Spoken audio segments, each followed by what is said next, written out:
برادران اسلام، محترم بھائیوں، عزیز اور جوانوں، سیرت پاک کے سلسلے میں کچھ عرصے سے یہ سلسلہ دروس جاری ہے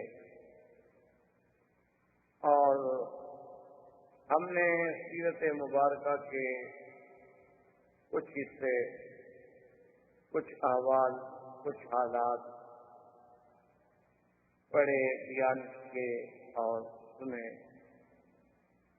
تو جب حضور صلی اللہ علیہ وسلم کے لیے مکہ کی سرزمین تنگ ہو گئی تو آپ طائف تشریف لے گئے۔ طائف والوں نے بھی استقبال کے بجائے بڑا شدید رد عمل ظاہر کیا، حضور صلی اللہ علیہ وسلم کے بدن مبارک کو زخمی کیا۔ صفحائے طائف نے حضور صلی اللہ علیہ وسلم پہ آوازیں کسے، آپ کے پاؤں مبارک خون سے بھر گئے۔ اسی عالم میں پھر حضور صلی اللہ علیہ وسلم واپس سرزمین حرم مکہ مکرمہ کو لوٹے تو آپ کے لیے یہ دن جو تھے بڑے شدید غموم اور غموم تھے۔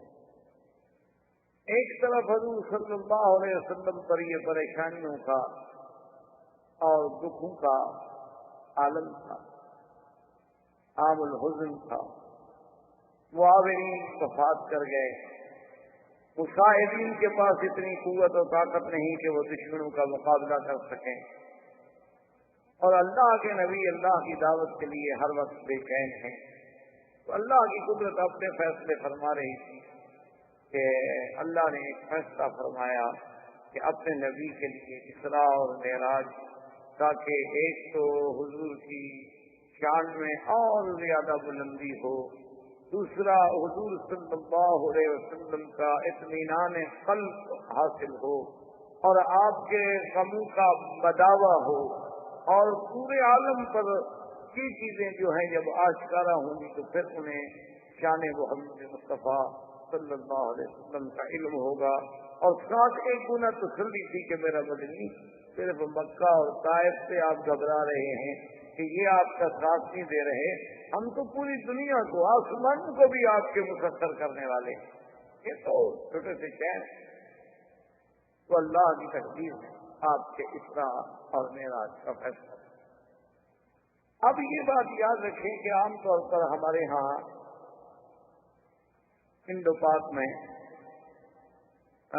لفظ معراج ہی زیادہ استعمال ہوتا ہے، حالانکہ حضور صلی اللہ علیہ وسلم کا یہ سفر مبارک جو ہے اس کے دو حصے، ایک حصہ جو ہے وہ اسراء ہے اور ایک حصہ مبارک جو ہے وہ معراج۔ اسراء کا معنی ہوتا ہے سیر، اور خاص طور پر وہ سیر جو رات کے کسی حصے میں کی جائے اس کو کہتے ہیں اسراء۔ کیونکہ عرب میں محاورات عرب میں کچھ کلمات ایسے ہوتے ہیں جو کسی خاص وقت کے ساتھ تعلق، ورنہ سیر کا لفظ ہے، لیکن جب عربی میں اسراء کا لفظ سیر کے معنی میں معنی یہ ہوتا ہے کہ رات کی تاریکی میں یا رات کے کسی حصے میں جو سفر کیا جائے اس پر سیر کا اطلاق۔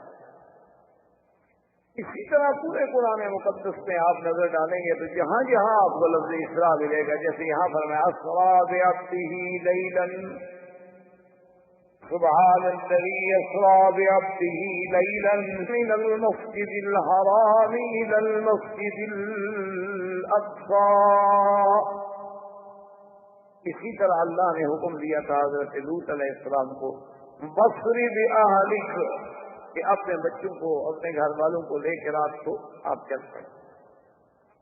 تو ایک تو یاد رکھیں کہ میرے آقا سرکار دو عالم رحمت دو جہاں سیدنا محمد رسول اللہ صلی اللہ علیہ وسلم کا جو قصہ معراج ہے اس کے دو حصے، ایک حصے کا نام ہے اسراء اور ایک حصے کا نام ہے معراج۔ اسراء کا معنی حرام سے مسجد اقصی تک، یعنی مکہ سے شام تک، بیت المقدس تک، یہ اسراء۔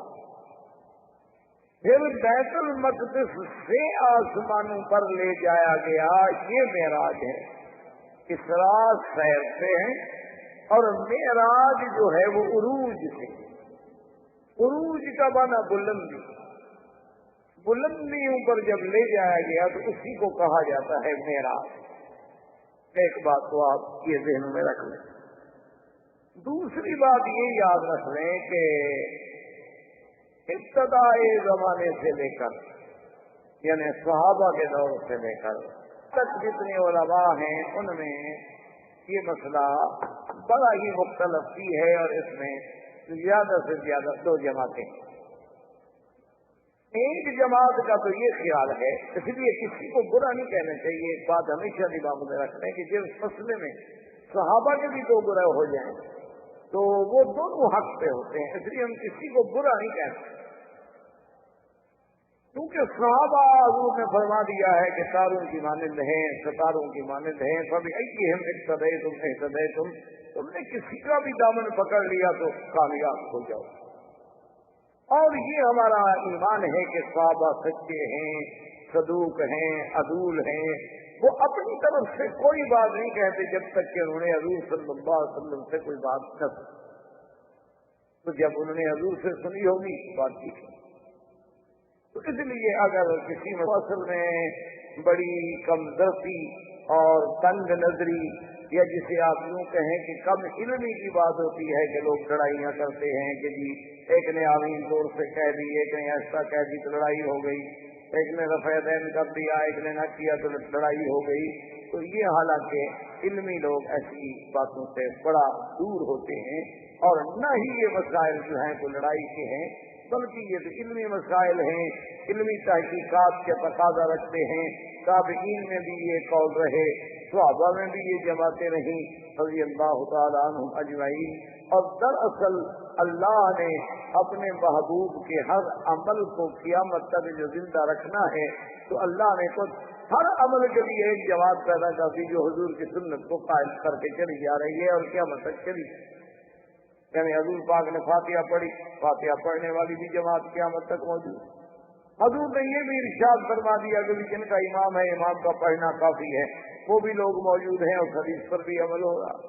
حضور صلی اللہ علیہ وسلم نے فیضین فرمایا اور نیز بھی فرمایا، تو دونوں پر عمل کرنے والے قیامت تک موجود ہیں۔ یہ تو وسعت تھی دین میں، آسانی تھی دین میں کہ جس کو جو بات پہنچ گئی الحمدللہ، اصول کی بات تو ہے نہیں، فروئی باتیں اور دونوں میں حدیثیں موجود ہیں، لڑائی کا کیا ہوگا؟ یہ تو بڑی فراغ دلی والی کو، لیکن افسوس بدقسمتی ہے ہماری کہ آج یہ مسائل جو ہیں بڑے اختلاف والے بن گئے۔ وہ ایک دفعہ پرانے دور میں برٹش کے زمانے میں ایک مسجد پہ لڑائی ہو گئی اسی آمین کے مسئلے پہ، کچھ لوگ کہیں ایسا کہو، کچھ کہیں زور سے کہو، لڑائی ہو گئی، لوگ زخمی ہو گئے، کیس ہوا، مقدمہ ہوا۔ بہرحال وہ جب جج کے پاس گیا تو جج نے دونوں جھگڑنے والے جو تھے نا دونوں کو سزا دے دی، اور اس نے لکھا، اس نے آیت سننے کے بعد میں اس نتیجے پہ پہنچا ہوں کہ اسلام، دین اسلام میں آمین جو ہے بالسر بھی ہے بالجہر بھی ہے، یعنی آمین ایسا کہنا بھی جائز ہے اور زور سے کہنا بھی جائز ہے، لیکن آمین بھی شر کا کہیں ثبوت نہیں ملتا کہ آمین کو شر کا بہانہ بنا دیا جائے، اس لیے میں ان دونوں کو سزا دیتا ہوں۔ تو اصل بات ٹھیک تھی، حالانکہ وہ کافر تھا انگریز، اس نے کہا بھی آمین بالجہر، آمین بالسر تو ہے، لیکن آمین بھی شر کہاں سے نکل آئی کہ آدمی آمین آگ لڑائی شروع کر دے، لڑنا شروع، تم نے کیوں زور سے کہی اور کہ تم نے کیوں نہیں کہی۔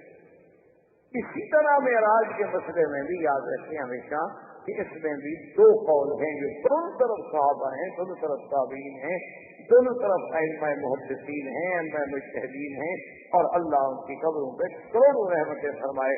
کسی کے بارے میں کبھی دل میں ذرا سا بھی برائی کا خیال نہیں، یہ ہمیشہ یاد رکھیں، ورنہ ان کا تو کچھ نہیں بگڑے گا، ہمارا خاتمہ ٹھیک ہے۔ جب اللہ کسی سے ناراض ہوتا ہے تو اس کو اپنے بزرگوں کا دشمن بنا، وہ بس سارا دن پھر یہی کام کرتا رہتا ہے کہ دیکھو جی فلاں امام نے کیوں یہ کہا اور فلاں نے یہ کہا۔ وہ اس لیے ایک بات کو سمجھ کہ دیکھیے پہلے کتنا رواداری کے تاریخ میں آتا ہے کہ امام شافعی رحمۃ اللہ علیہ ایک دفعہ بغداد تشریف لے گئے اور اتفاقاً انہوں نے اس مسجد میں جا کے نماز پڑھی جہاں امام ابو حنیفہ رحمۃ اللہ علیہ کی خاص قبر ہے، کیونکہ امام ابو حنیفہ رحمۃ اللہ علیہ بغداد میں دفن۔ تو امام شافعی خود امام ہے، ہمیں کوئی چھوٹا آدمی نہیں، کوئی عام مولوی عالم نہیں، امام وقت ہے۔ لیکن جب انہوں نے نماز پڑھی تو اس سے دفعہ دین بھی نہ کیا اور آمین بھی نہ کہا دور سے، آنا یہ امام شافعی کا مسلک ہے، دفعہ دین کرنا اور آمین دور سے کہنا، اور ہر رکعت میں فاتحہ پڑھنا چاہے آگے امام ہو نہ ہو، اسی حال میں بھی یہ امام شافعی کا مسلک ہے۔ لیکن اس دن آپ نے چپ کر کے رفع دین بھی نہ کی اور آمین بھی زور سے نہ کہی، ہاتھ بھی اوپر نہ باندھے، ہاتھ بھی نیچے باندھ لیے اور نماز پڑھ لی۔ جب نماز سے فارغ ہوئے تو ان کے شاگرد جو تھے وہ بڑے پریشان ہوئے، انہوں نے کہا کہ ہمارے امام استاد کو کیا ہو گیا، امام نے تو اپنا مسلک چھوڑ دیا۔ تو سارے جناب دوڑتے ہوئے انہوں نے کہا یا امام یہ کیا ہو گیا، آپ نے کیا کیا؟ ساری زندگی ہمیں فرماتے رہے رفع دین تو آمین کو زور سے، اور آج آپ نے آمین بھی چھوڑ دی، رفع دین بھی چھوڑ دی، اور ہاتھ بھی آپ نے ناف کے نیچے باندھے ہوئے تھے، ہمیشہ ہاتھ آپ سینے پہ باندھتے ہیں، یہ کیا ہو گیا؟ اس نے فرمایا استحییت من صاحب ھذا القبر، اس قبر والے بندے سے مجھے حیا ہے کہ اس کے مسلک میں چونکہ یہ چیزیں نہیں ہیں، تو لہٰذا اگر آج میں اس کے قول کر اس کے بعد بھی تو آج ہی سے رسول کا وہ اپنی طرف سے تو کچھ نہیں کہتا، وہ بھی جو کچھ کہہ رہا ہے وہ بھی تو حدیث رسول اللہ کہہ رہا ہے، صرف فہم و تفہیم کا فرق ہے نا، کہ ہم نے اس کے معنی کو یوں سمجھا اور اس نے اس کے معنی کو یوں سمجھا، لیکن فہم و تفہیم میں تو فرق ہو سکتا ہے۔ چار آدمی ہم بیٹھے ایک عبارت کا ترجمہ کریں، لازمی بات ہے ہر آدمی الگ ترجمہ کرے گا، یعنی آپ ایک اردو کا جملہ لے کر کسی کو دے دیں، اس کو کہیں گے کہ اس کی تشریح کرو، چار آدمی کو دے دیں، چار آدمی الگ تشریح کریں گے۔ اگر مقصود ایک ہوگا لیکن مفہوم ایک ہوگا، لیکن لفظ اور طریق جو ہے وہ الگ الگ ہوگا۔ تو یہ ادب کے طرح بڑا مشہور قصیدہ ہے جو انہوں نے امام ابو حنیفہ رحمۃ اللہ علیہ کی شان میں لکھا تھا کہ فلعنت ربنا اعداد رب، ہم نے کہا کہ اللہ اس بندے پر جتنے اس کے ریت کے ذرے ہیں نا اتنی لعنتیں بھیجے جو ابو حنیفہ کے قول کو ٹھکرا دے۔ یہ کہہ دے کہ میں امام صاحب کے قول پہ عمل نہیں کرتا، میرے نزدیک دوسرا قول راجح ہے، لیکن یہ تو نہیں نا کہ کہہ دے کہ وہ غلط تھے اور وہ نعوذ باللہ کوفے کے کسائی تھے اور وہ جاہل تھے اور وہ کچھ نہیں تھے اور وہ یوں تھے اور یوں تھے، ان کو تو حجامت کے مسئلے بھی نہیں آتے تھے اور لوگوں نے امام مان لیا۔ تو ایسی چیزیں جو ہے نا اس لیے ہمیشہ ذہن میں رکھا کریں، کیونکہ آج کل ہمارے نوجوانوں پر یہ مسائل بڑے سوار ہیں، ان کو بدقسمتی ہے ہماری کہ ہم کیا کریں کہ آدمی چار جماعتیں پڑھ لیتے ہیں بیچارے، تو دین کی کتابیں پڑھ لی اور دعویٰ ہو جاتا ہے کہ مولوی ہو گیا، پھر کافی سبھی اللہ فساد، پھر مولوی اسی کو کہتے ہیں کہ جو چپ نہ کرے، کوئی نہ کوئی بات کہتا ہے، صحیح ہو یا غلط۔ تو اس لیے یاد رکھیں کہ معراج میں اور اسلام کی دو قول، ایک قول تو یہ ہے کہ یہ اسلام معراج سب حق ہے، لیکن ہے یہ خاص، یعنی حضور صلی اللہ علیہ وسلم نے خیر فرمائی، حضور صلی اللہ علیہ وسلم کو معراج ہوا، لیکن وہ یہ کہتے ہیں کہ یہ خاص، یعنی یہ بیداری کا قصہ نہیں، بلکہ آپ نے خواب میں یوں دیکھا کہ میں یہاں سے چلا اور یہاں گیا اور یہاں گیا۔ ایک دوسرے علماء کرام صحابہ اکرام سلف صالحین کا یہ قول ہے، وہ کہتے ہیں نا یہ واقعہ جو ہے خواب کا نہیں ہے بلکہ بیداری کا ہے، اور صرف روح کو یہ خبر پیش نہیں ہوا بلکہ حضور صلی اللہ علیہ وسلم نے روح الجسد اور بیداری میں جاگتے ہوئے آپ نے یہ سب کچھ دیکھا ہے، اسراء بھی اور معراج بھی دونوں حضور صلی اللہ علیہ وسلم کے وجود مسعود اور آپ کے بیداری کے عالم میں روح اور جسد کے ساتھ آپ نے یہ سارا سفر کیا، یہ خواب نہیں۔ اب اسی پہ غور کر لیں کہ جنہوں نے کہا ہے کہ خواب ہے وہ کیوں کہتے ہیں خواب؟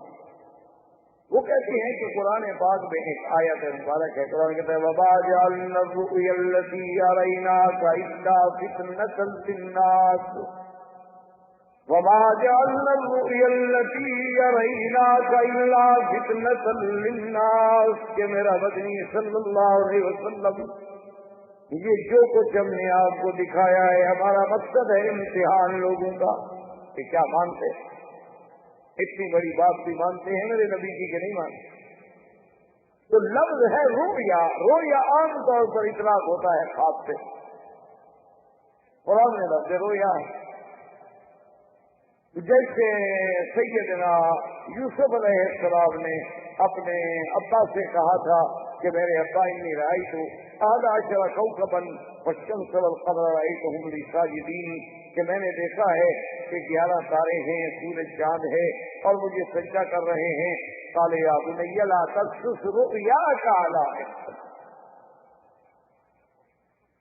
انہوں نے کہا تھا کہ میرے بیٹے اپنا یہ خواب جو ہے نا کسی بھائیوں کو نہ بتلانا.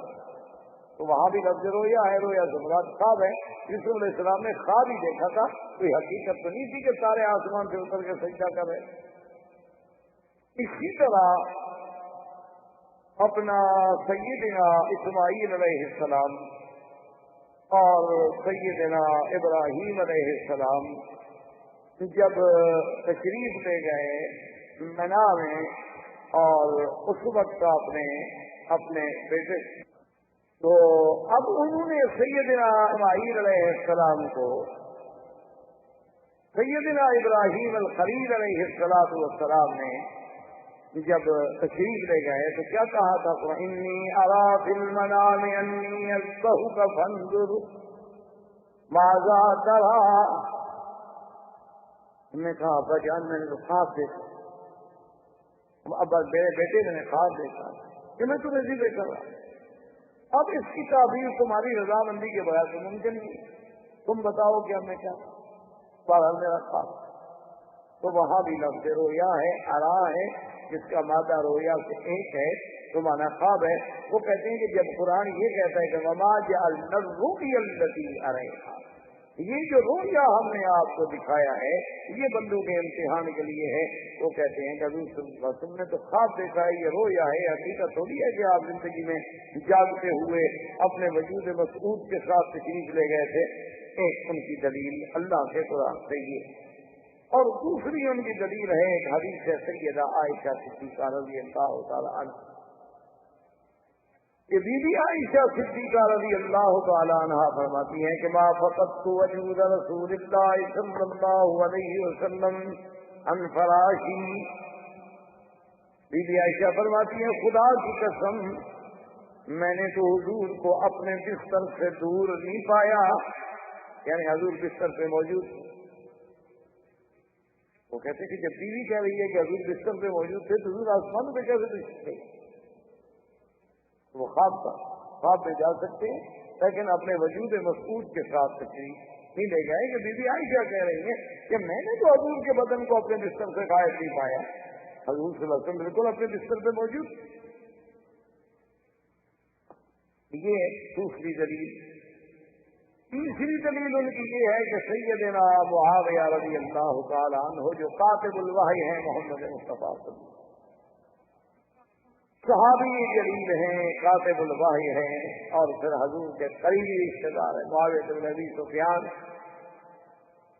اور اس کے بعد پھر حضور صلی اللہ علیہ وسلم کی زوجہ محترمہ ام حبیبہ کے بھائی ہیں. وہ بھی ایک روایت فرماتے ہیں، وہ کہتے ہیں کہ جو لوگ یہ کہتے ہیں کہ حضور صلی اللہ علیہ وسلم اپنے وجود مسعود کے ساتھ بیداری میں جاگتے میں آسمانوں پہ تشریف لے گئے، وہ کہتے ہیں بھئی ان کو غلط فہمی ہوئی ہے. بہرحال یہ حضور کا معراج تو ہے لیکن روحانی ہے. آپ کی روح مبارک کو اللہ نے یہ ساری خیریں کرائی ہیں لیکن آپ کا جسد مبارک جو ہے وہ اس کو ساتھ نہیں لے گئے. تو ان کے دلائل یہ میں نے مختصر عرض کر دی اور اس کے علاوہ بھی دلائل. اور جو صحابہ تابعین محدثین ائمہ مجتہدین ائمہ فقہا اس بات کے قائل ہیں وہ کہتے ہیں کہ نہیں بالکل یہ خواب نہیں بلکہ حقیقت ہے، یہ خواب نہیں ہے. ان کی دلیل یہ ہے کہ جب اللہ نے قرآن میں فرمایا کہ اسری بعبدہ سبحان الذي أسرى بعبده ليلا من المسجد الحرام إلى المسجد الأقصى. وہ کہتے ہیں کہ قرآن میں لفظ عبد کا اطلاق روح پر کبھی ہوا ہی کہ روح ہو اور کہا اس کو عبد کیا ہو، یہ کبھی نہیں ہوا سارا قرآن پاک. وَأَنَّهُ لَمَّا قَامَ عَبْدُ اللَّهِ يَدْعُوهُ كَادُوا يَكُونُونَ عَلَيْهِ لِبَدًا. اور حضرت عیسیٰ کیا کہتے ہیں؟ قال انی عبد اللہ آتانی الکتاب وجعلنی نبیا. اللہ فرماتے ہیں وَاذْكُرْ عَبْدَنَا أَيُّوبَ. سارے قرآن میں وہ کہتے ہیں کھول کے دیکھ، سارے قرآن پاک کا مطالعہ کر لیں کہ جہاں جہاں لفظ عبد ہے، عبادنا ابراہیم و اسحاق، عبدنا ایوب، اور اسی طرح عباد المکرمون، اور اسی طرح انی عبد اللہ. اللہ نے میرے مدنی کو فرمایا انہ لما قام عبد اللہ، فرمایا اوحینا الی عبدہ ما اوحا. جہاں پورے قرآن کو دیکھ لیں وہ کہتے ہیں کہ لفظ عبد کا اطلاق تو کبھی روح پہ ہوتا ہی نہیں، عبد کا اطلاق ہوتا ہی روح مال جسد سے ہے. تو جب اللہ فرما رہے ہیں کہ اسرا بعبد ہی تو بات ختم ہو گئی. یہاں ہم کیسے سمجھ رہے ہیں کہ وہ روح کا معراج ہے اور روح کا اسرا ہے اور خواب ہے؟ اس لیے وہ فرماتے ہیں کہ نہیں، بالکل حضور سرکار دو عالم رحمت دو جہاں آپ بعین ہی بیداری میں جاگتے ہوئے بالکل بسلامتی ہوش و حواس تشریف سے گئے. اور دوسری دلیل ان کی یہ ہے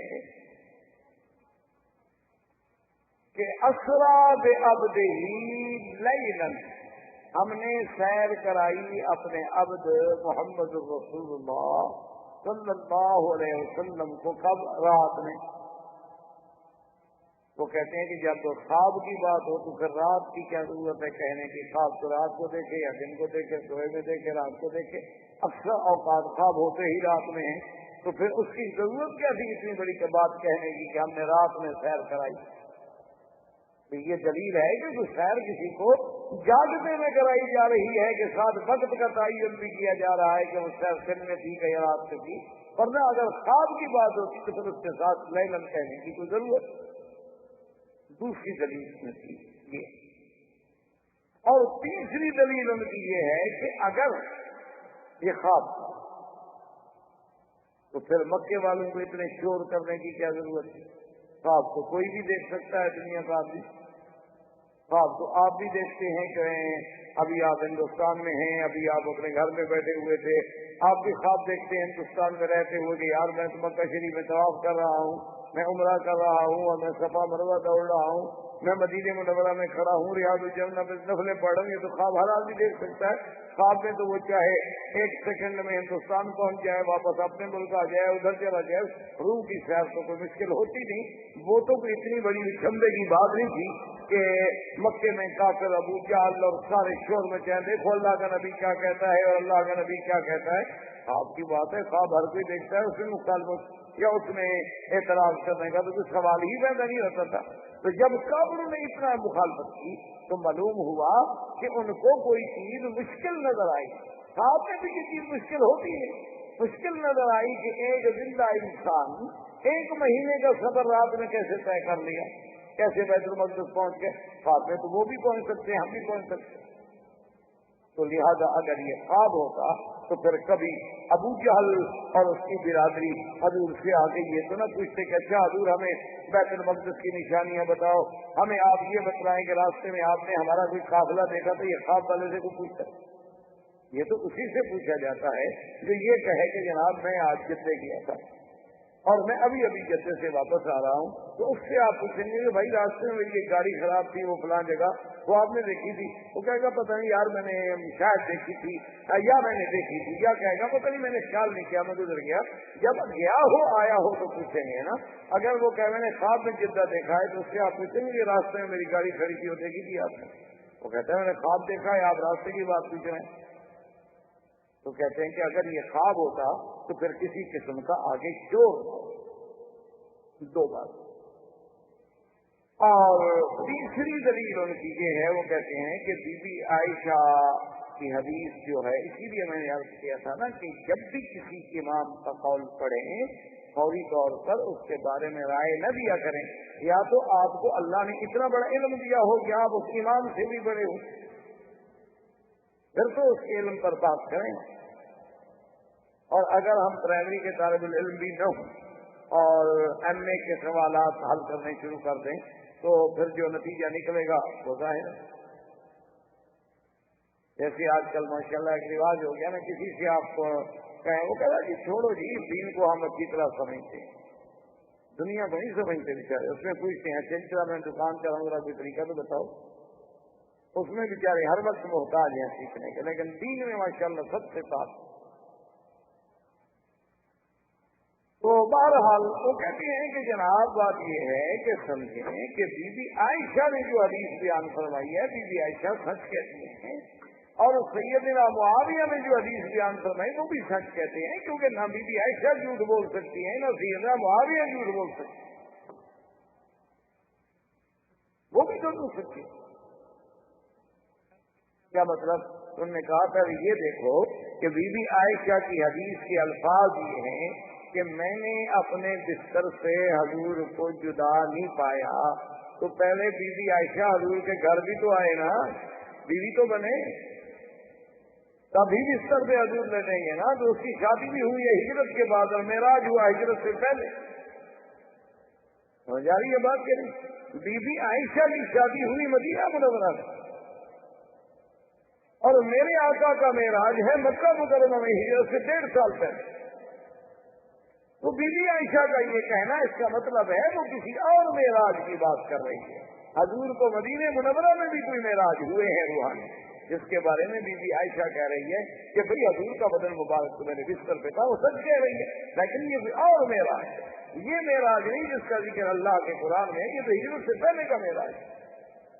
اور اس وقت تو بی بی عائشہ بیوی نہیں، تو وہ کیسے کہہ سکتی ہیں کہ حضور میرے بستر پہ نہیں تھے؟ اور اسی طرح حضرت معاویہ رضی اللہ تعالیٰ عنہ تو اسلام لائے ہیں جب مکہ فتح ہو گیا. حضرت معاویہ رضی اللہ تعالیٰ عنہ تو اسلام میں اس وقت تشریف لائے جب مکہ فتح ہو گیا، یعنی ہجرت کے بعد پھر حضور واپس آئے، کافروں نے روک دیا، پھر عمرے سے واپس تشریف لے گئے، پھر عمرۃ القضاء میں آئے، یعنی کچھ 10 سال بعد جا کے مکہ فتح ہوا.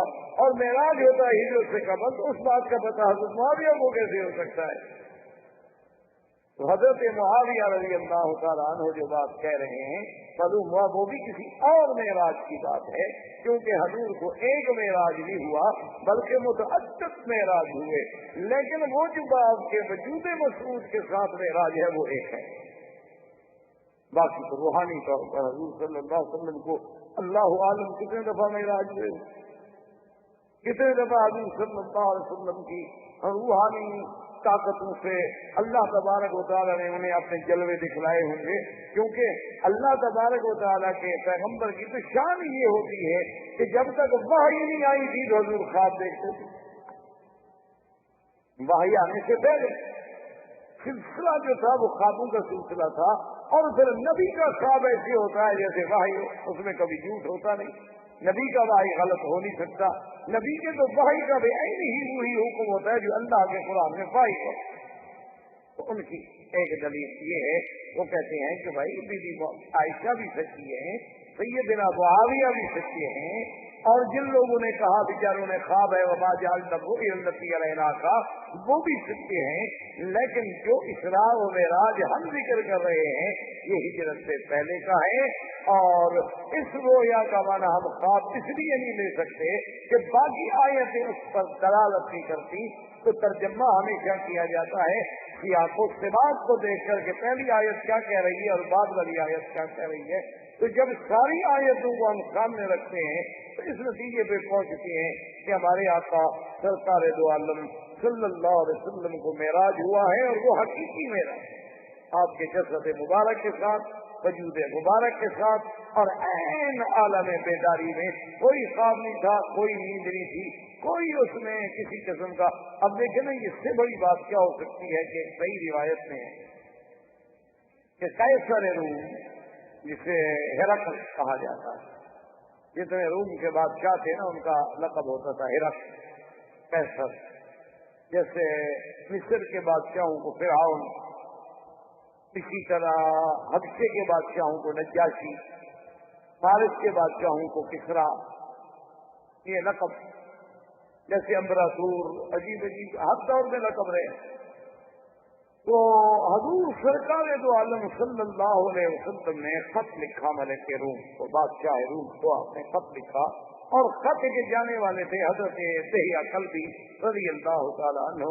یہ میرے مدنی کے صحابی ہیں اور یہ اتنی خوبصورت تھے، اللہ نے ان کو اتنی جمال دیا تھا کہ یہ اپنے چہرے پہ کپڑا ڈال کے رکھتے تھے، مبادا کوئی عورت دیکھ کے بیچاری فتنے میں مبتلا نہ ہو جائے، اتنا جمال تھا، اتنا اللہ نے حسن دیا. اور حضرت جبریل علیہ السلام جب کبھی انسانی شکل میں آتے تو وہ بھی چاہیے شکل میں آتے، ان کو بھی حضرت دہیہ کلبی کی شکل مبارک. اسی لیے ایک دفعہ حضرت حسین، حضرت حسن رضی اللہ عنہما جب تشریف لائے تو آ کر پکڑ لیا کہ بھائی ہمارا آپ مٹھائی لاؤ، مٹھائی لاؤ، کھجورے لاؤ.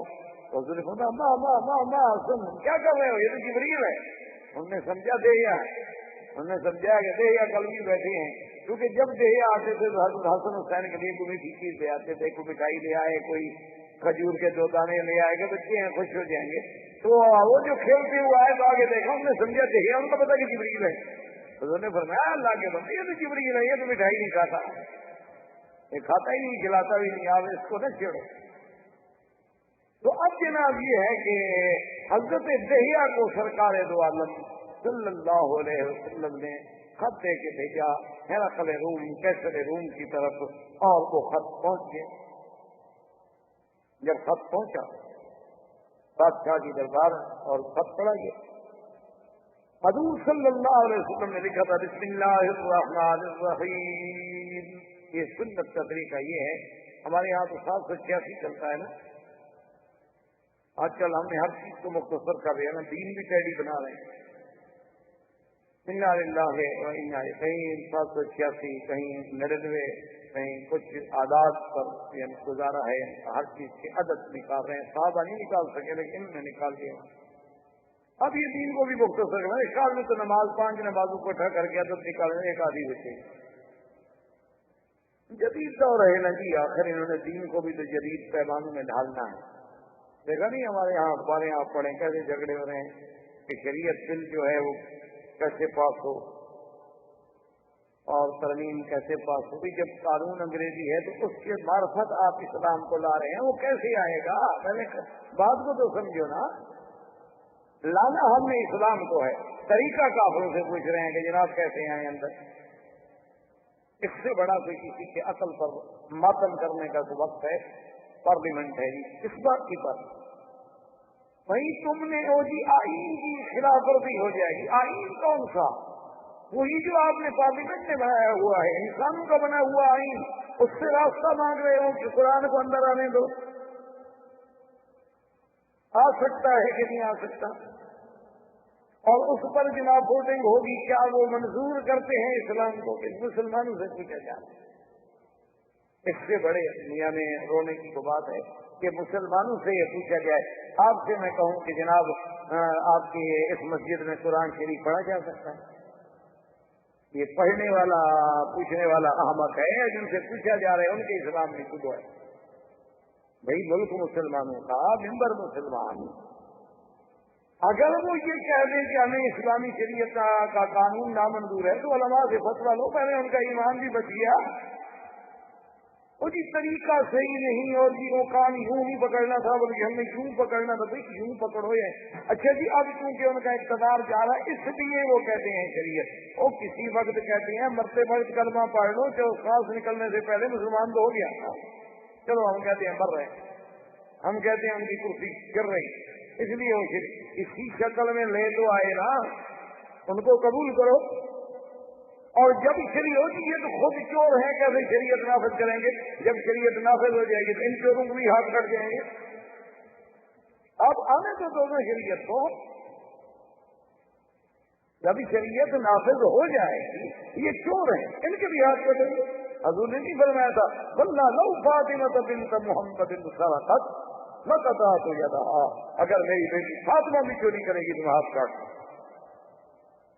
یہ ہمارے ہاں بہرحال عجیب بات ہے. اللہ تبارک و تعالیٰ رحمت فرمائے کہ اب ہم نے دین کو سمجھنا ہے، اور سمجھنا کن سے ہے کہ جن کو دین کا پتہ ہے ان سے ہم پوچھنے جائیں گے. جس آدمی کو اردو نہ آتی ہے اس کو کہو کہ علامہ اقبال کا شعر سمجھاؤ، یہ غلطی آپ کبھی نہیں کریں گے. میرے پاس آپ کبھی بھی، جتنے ڈاکٹر ہیں میرے ساتھ بڑی مہربانی بھی کرتے ہیں، دوستی بھی کر محبت بھی کرتے ہیں، میرے پاس کبھی یہ میڈیکل کی کتاب لے کے نہیں آیا مسئلہ پوچھنے کہ جی آج ہم نے یہ میڈیکل کا پیرا پڑھا ہے، حل نہیں ہو رہا، مولانا آپ اچھے مولوی ہیں مہربانی کریں. تو وہ سمجھتے ہیں کہ مولوی صاحب کوئی انگریزی تھوڑی پڑھے ہوئے ہیں یا میڈیکل تھوڑا پڑھے ہوئے ہیں. یہ تو ان سے پوچھیں گے جو اس لائن کا آدمی ہوگا. تو تم نے شریعت کا پوچھنا ہے، علماء سے پوچھو گے، دین والوں سے پوچھو گے، جن کو آئین اسلام کے ساتھ کوئی ربط و ضبط ہوگا ان سے پوچھو گے. ان سے پوچھو بیچاروں کے جو اللہ معاف فرمائے ساری زندگی ان کی شراب میں گزر گئی، ان سے پوچھو کہ اسلام قبول ہے، وہ کیا کہیں؟ مجھے تو پتا ہے اسلام قبول کریں تو کوڑے نہ کھائیں گے شام کو. پاگل ہیں وہ، ان کا دماغ خراب ہو گیا. ہم کو تو پتا کہ ابھی ابھی تو ہم جناب طوائف کے گھر سے اٹھ کے آ رہے ہیں اجلاس میں شرکت کے لیے، اور اگر اسلام اور شریعت نافذ ہو گئی تو پھر دیکھا کہ طالبان نے کیسے سیدھا کر دیا. اب آج بھی کہہ رہے جی بڑے سخت ہیں، بڑے بھائی سخت ہیں، نرم ہیں. آپ یہ بتائیں جو علاقہ ان کے پاس ہے وہاں امن ہے کہ نہیں؟ لوگوں کی جان مال آبرو عزت محفوظ ہے کہ نہیں؟ 80% علاقہ ان کے پاس ہے. جو لوگ ہمارے علماء وہاں گئے ہیں وہ قسم کھا کے حرم میں مجھے بتا رہے تھے، کہتے خدا کی قسم ہے زندگی میں ہم نے ایسا امن سکون کہیں نہیں دیکھا جو ہمیں وہاں نظر کہ آدھی رات کو اکیلے عورت جا رہی ہے، میں جا رہے کہ بڑی بری نظر سے دیکھ، اور لوگ بڑے سخت سیکھ پا ہیں، انسانی آزادی میں دخل دے رہے ہیں کہ کہتے ہیں کہ عورت ڈاکٹر کے پاس بھی بغیر محرم کے نہ جائے. نہ جی ڈاکٹر فرشتے ہیں، ان کے پاس بھیجنا چاہیے بیٹیوں کو اکیلا. ڈاکٹر تو معصوم ہوتے ہیں، بیچارے کبھی گناہ کر سکتے ہیں.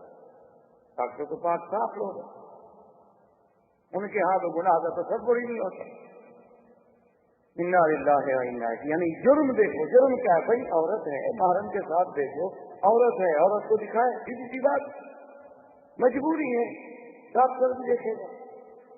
لیکن اسلام اس کو یہ کہتا ہے کہ اگر مثلاً 1 انچ کا زخم ہے ادھر ادھر کپڑا ڈال کے وہی چیز کاٹو، بس وہی چیز دیکھو، باقی بدن دیکھنے کا تمہیں حق نہیں.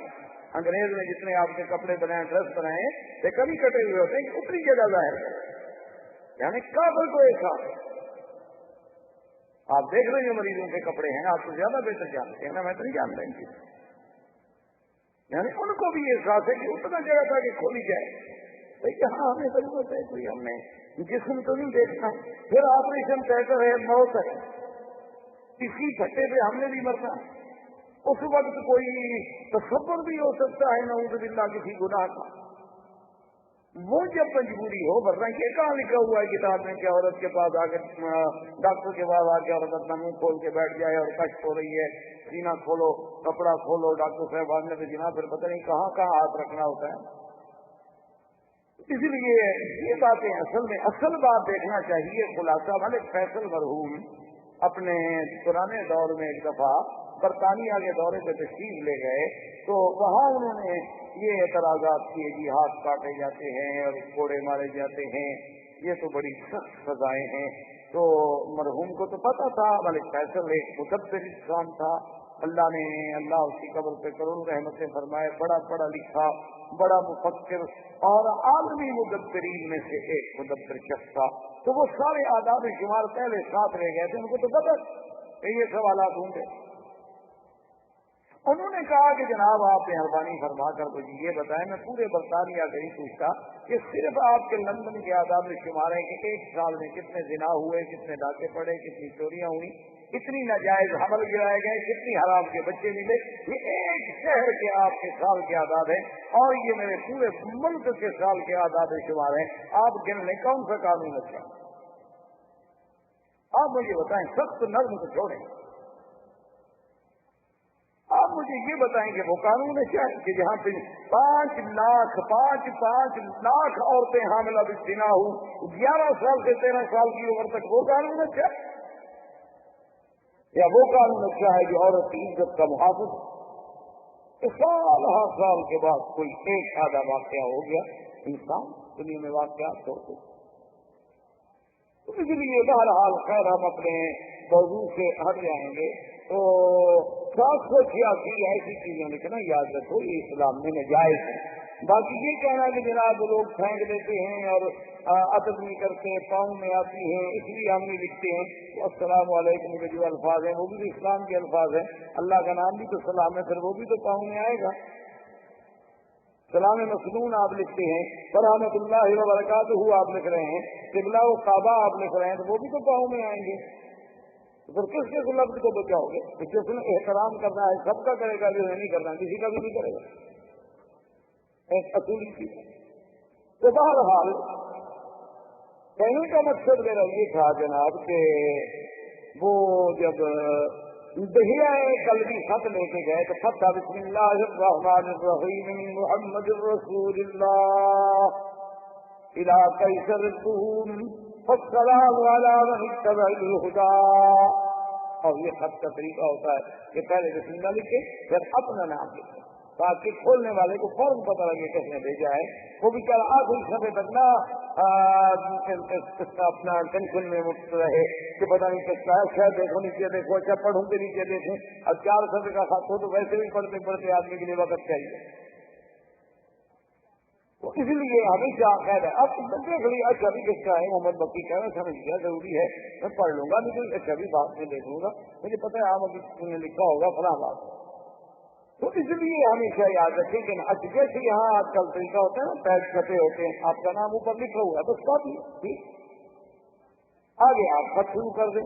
تو جب اس نے خط پڑھا تو اس کے بعد جو بڑے بڑے اس کے وپریت بیٹھے تھے انہوں نے کہا کہ خط نہ پڑھو خط نہ پڑھو، نے کہا کیوں؟ انہوں نے کہا یہ ہماری بڑی توہین ہے کہ خط بھیجنے والے نے پہلے آپ اپنا نام لکھا ہے اور بادشاہ کا نام بعد میں لکھا، ہماری توہین ہوگی۔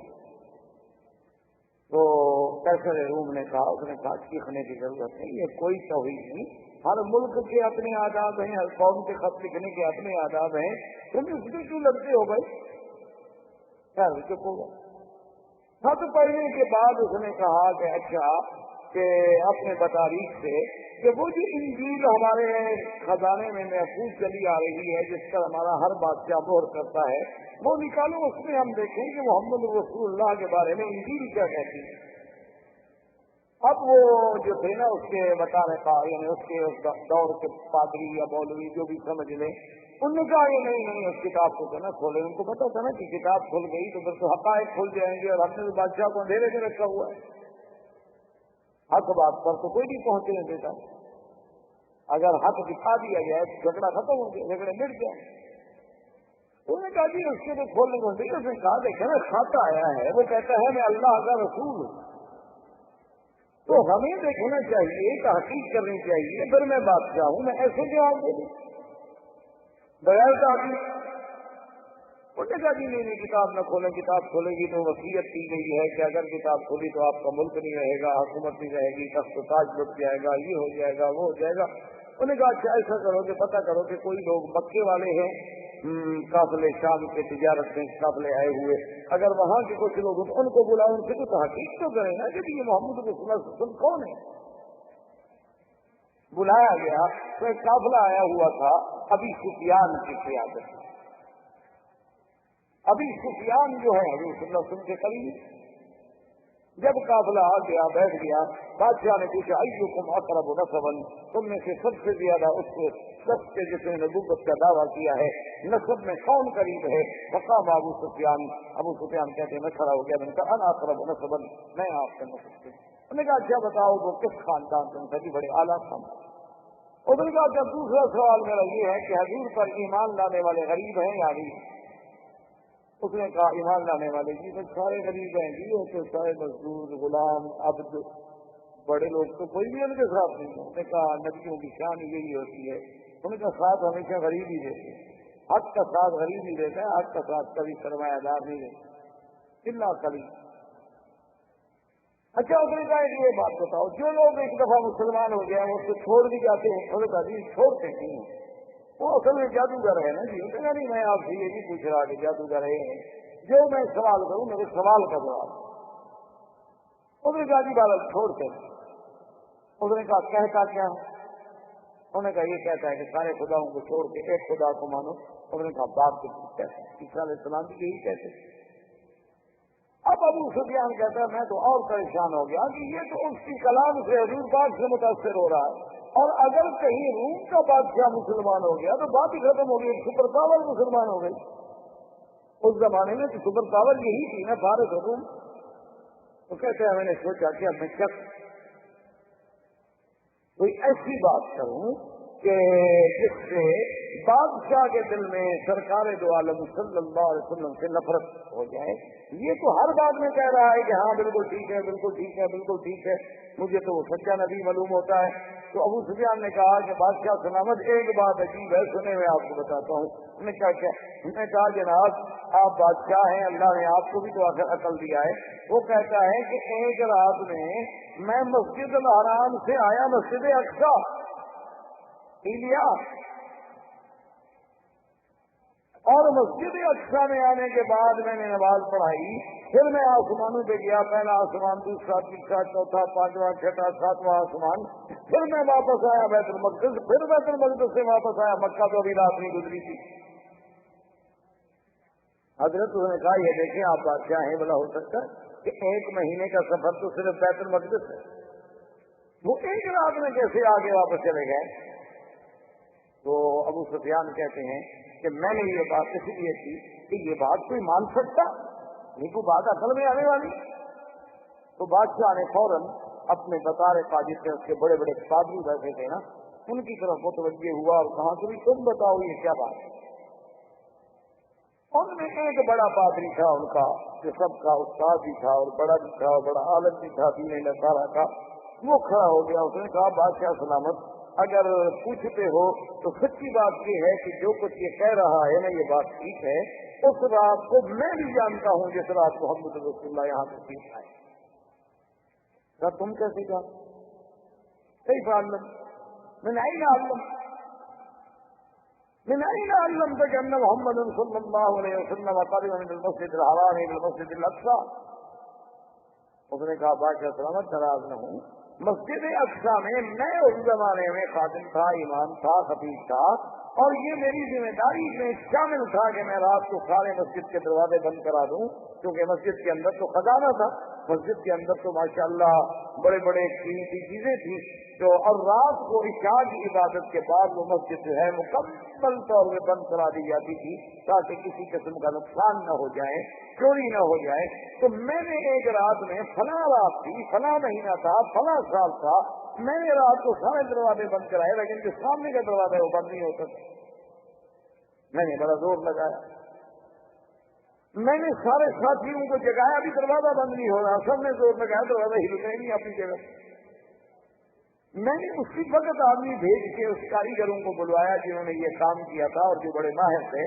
میں نے کہا یہ عجیب بات ہے، اندر تو بڑا خزانہ ہے اور ہم کھلا ہوا کیسے چھوڑ دیں؟ بھائی یہ دروازہ نہیں بند ہو رہا، روز ہم دروازہ بند کرتے تھے، آج دروازہ بند نہیں ہوتا۔ انہوں نے بھی آگے زور لگایا، ادھر دیکھا، ادھر دیکھا، نیچے دیکھا، اوپر دیکھا۔ انہوں نے کہا کہ حضرت بات یہ ہے کہ یہ دروازہ آج رات کو بند نہیں ہو سکتا، معلوم یہ ہوتا ہے کہ اوپر کی دیوار جو ہے وہ سلپ کر کے اس کے اوپر بیٹھ گئی، تو وہ وزن اتنا پڑ گیا ہے، اس کی وزن کی وجہ سے یہ نہیں ہل سکتا، اسی طرح رہے گا۔ صبح کو انشاءاللہ ہم اس کو وزن کو اٹھائیں گے اور دروازہ ٹھیک کریں گے، لیکن یہ رات میں ٹھیک نہیں ہو سکتا۔ میں نے کہا ابھی اب کیا کروں؟ میں نے کہا اچھا ٹھیک ہے، ابھی آپ لوگ چلے جائیں، میں پھر دروازے کے قریب سو جاتا ہوں، میری تو ذمہ داری ہے۔ میں دروازے کے قریب سو گیا، فقال بنی انتا، مجھے تو نیند آ گئی، پھر مجھے کوئی پتہ نہیں، لیکن صبح جب میں اٹھا اور اپنی عبادت سے فارغ ہوا، میں نے کہا اب دروازے کو دیکھوں کہ اس میں کیا نقص آیا تھا۔ میں نے ہاتھ سے پکڑ کے ہلایا، دروازہ بند ہو گیا، جیسے روز بند ہوتا، نہ کوج ہے نہ دروازے میں کوئی رکاوٹ ہے، نہ دروازے میں کوئی چیز ہے. میں باہر آیا کہ لوگوں سے بتاؤں گا، اور دیکھو جی رات آپ نے دیکھا تھا، کہیں لوگ مجھے یہ نہ کہیں کہ پتہ نہیں اس کو کچھ ہو گیا ہے. یہ تو اچھا ہوا کہ میں نے رات سارے لوگوں کو جگا لیا تھا، تو ایک آدمی نہیں تھا. تو میں جب دوڑا تو سامنے جو صخرہ ہے، بیت المقدس کے سامنے ایک پتھر ہے، تو اس پتھر میں سوراخ ہیں.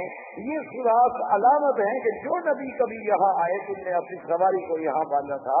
اس نے کہا کہ بادشاہ سلامت، میں نے اس پتھر پہ غور کیا تو وہاں ایک نیا سوراخ پایا گیا، اور وہی بات یہ کہہ رہا ہے کہ وہاں جبریل نے براق کو باندھا تھا. تو معلوم ہوتا ہے کہ محمد رسول اللہ سچ ہے. تو اب جناب ہرقل نے کہا کہ بالکل. انہوں نے کہا دیکھو میں تو پہلے کہہ رہا ہوں کہ ھذا النبی الذی بشر علی لسان عیسی، یہ وہی پیغمبر ہے جس کی ہمیں عیسیٰ علیہ السلام نے خوشخبری دی تھی کہ ایک نبی آئے گا، ایک نبی آئے گا جس کا نام محمد مصطفیٰ ہوگا، جس کو اللہ نے قرآن میں بھی لکھا وَمُبَشِّرًا بِرَسُولٍ یَأْتِی مِن بَعْدِ اسْمُهُ احمد، کہ حضرت عیسیٰ ابن مریم نے خوشخبری دی کہ میرے بعد ایک نبی آئے گا جس کا نام احمد مصطفیٰ ہوگا. انہوں نے کہا یہ وہی ہے.